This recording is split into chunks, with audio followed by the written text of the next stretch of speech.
छत्तीसगढ़ में इस साल विधानसभा चुनाव होने हैं। ऐसे में राजनीतिक पार्टियों में बैठकों का दौर शुरू हो गया है।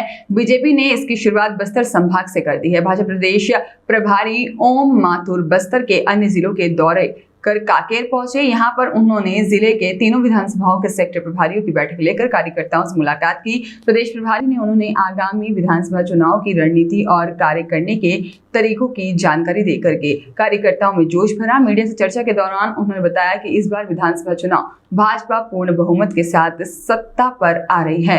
अभी कार्यकर्ता जमीनी स्तर पर मजबूत है। सभी कार्यकर्ता केंद्र सरकार की योजनाओं का प्रचार प्रसार करेंगे और राज्य की भ्रष्ट कांग्रेस सरकार योजनाओं की हकीकत को लोगों तक बताएंगे। वहीं पर आदिवासी समाज के विधानसभा चुनावी मैदान में उतरने के प्रश्न पर उन्होंने कहा कि सभी को चुनाव लड़ने का अधिकार है, किसी को नहीं रोका जा सकता, बाकी समय समय की बात है।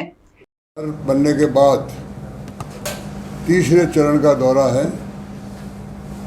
पहले राउंड में मैंने संभाग हमारे संगठन के मंडल अध्यक्ष, मंडल महामंत्री, जिले के पदाधिकारी, उनके साथ संवाद किया। फिर सेकंड दौर में मैंने जिलों का प्रवास किया और जिलों के प्रवास के साथ साथ ही अभी ये जो तीसरा मेरा चरण है, इसमें विधानसभा की कोर कमेटी और जिले की कोर कमेटी से बात करना सीधी। मैं चुनाव को जैसे पिछली बार भी बताया था, दो हिस्सों में बांटता हूँ, एक पॉलिटिकल और एक टेक्निकली। ये मेरा शुद्ध रूप से संगठनात्मक दौरा है। हमारा प्रत्येक स्तर का कार्यकर्ता, बूथ से लगाकर मंडल तक का, जिला तक का, उसको क्या क्या चुनावी रणनीति करते टेक्निकल वर्क करना है, उसी के निमित्त ये बैठक है। और ये बस्तर संभाग की जितनी भी हमारी 12 विधानसभाएं हैं, 9 हो चुकी है और आज 3 विधानसभाओं की कोर कमेटी की बैठक होगी। और कुल मिलाकर के हम कहते बूथ जीता और चुनाव जीता।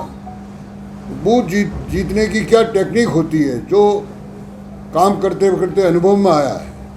और हर कार्यकर्ता के हाथ में कोई ना कोई काम हो, दायित्व कोई कुछ भी होगा, चाहे जिला अध्यक्ष होगा, जिला महामंत्री होगा, प्रदेश का कोई पदाधिकारी होगा, लेकिन हर एक के हाथ में कोई टेक्निकल काम दिया जाए, हर हाथ को काम।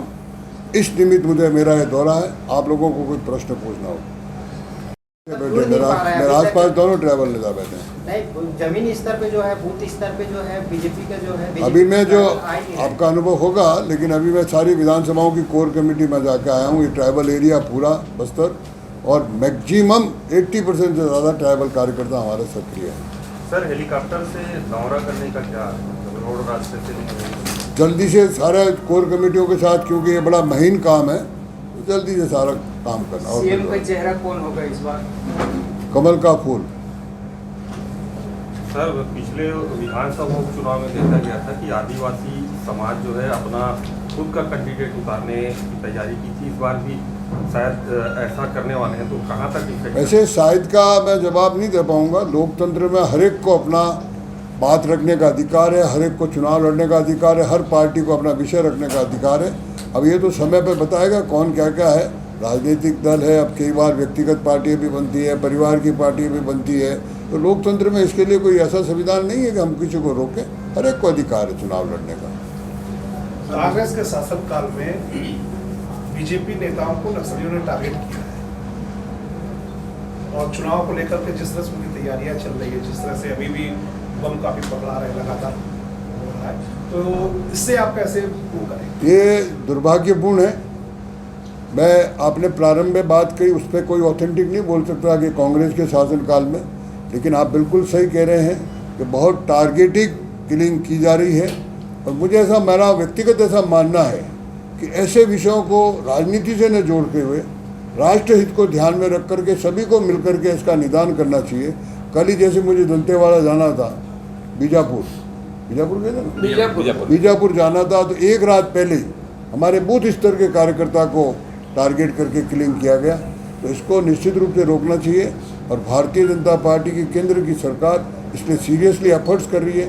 पिछली बार भी जब मैं दौरे में दंतेवाड़ा मीटिंग लेने जा रहा था, तो उसके एक दिन पहले हमारे 11 जवान शहीद हुए थे। बाद में उनको श्रद्धांजलि देने भी गया था। उस दिन मेरा आदरणीय मुख्यमंत्री जी से भी राम हुई थी। मैंने उनसे भी आग्रह किया है कि हम सब मिल करके इन चीज़ों को कैसे रोकें और इसको कैसा निदान निकले इसकी चिंता करनी चाहिए। सर बस्तर में 12 सीटें, मुद्दे क्या होंगे? जैसे धर्मांतरण नहीं मुद्दा है, मुद्दे होंगे हमारी केंद्र सरकार की आदरणीय नरेंद्र मोदी जी की योजनाओं को लेकर जनता के बीच में जाएंगे और राज्य सरकार के भ्रष्टाचार को लेकर के हम जनता के बीच में जाएंगे। आपने देखा होगा पिछले 2 माह से लगातार हम हर विषय को लेकर के गांव ऊपर से लगाकर नीचे तक का कार्यकर्ता, जैसे गोठान जाना हो चाहे मोर आवास वाले व्यवस्था। विप्लव कुंडू की रिपोर्ट।